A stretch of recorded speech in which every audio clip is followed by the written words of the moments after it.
It's been our objective to try to go out and teach people the true story of wolves.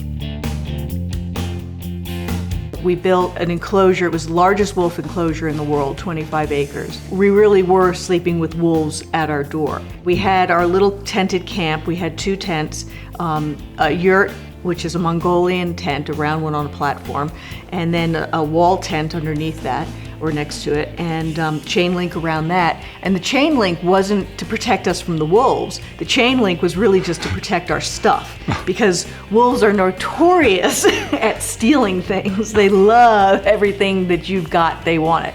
So it really enabled us to capture just unbelievable behavior, nonstop, just living there, right there with them.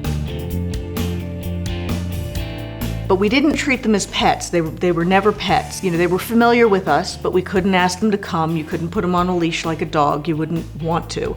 But it allowed us to be able to have our film gear, our sound gear, have it with us, bring it into the enclosure, and they wouldn't stop what they were doing. They would keep on their behavior.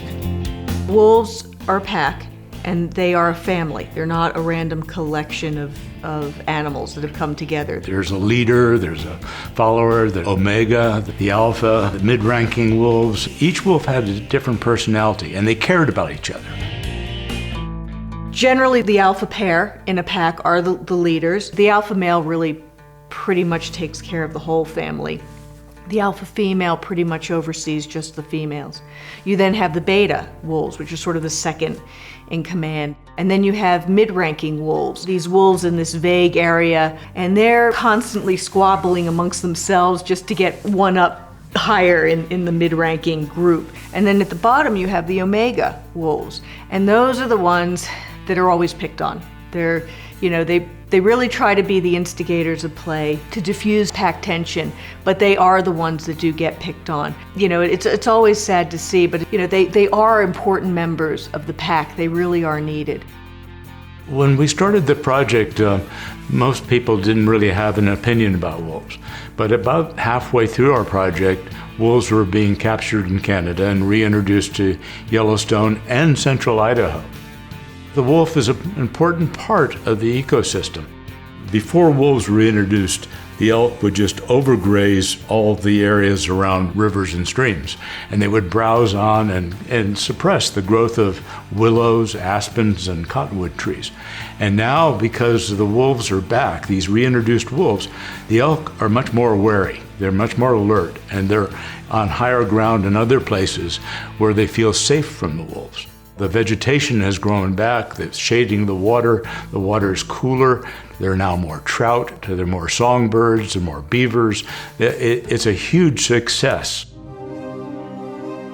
Wolves are the only predators that were made to keep animals like elk moving, to keep them moving.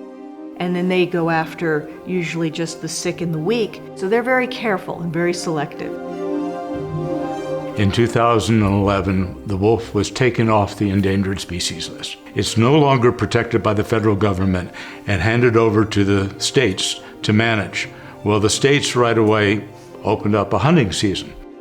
We had about 1,700 wolves in these 3 western states, and we've killed about 1,200 of them in these hunting seasons. In Idaho, we had about 1,000, we're down to less than 600.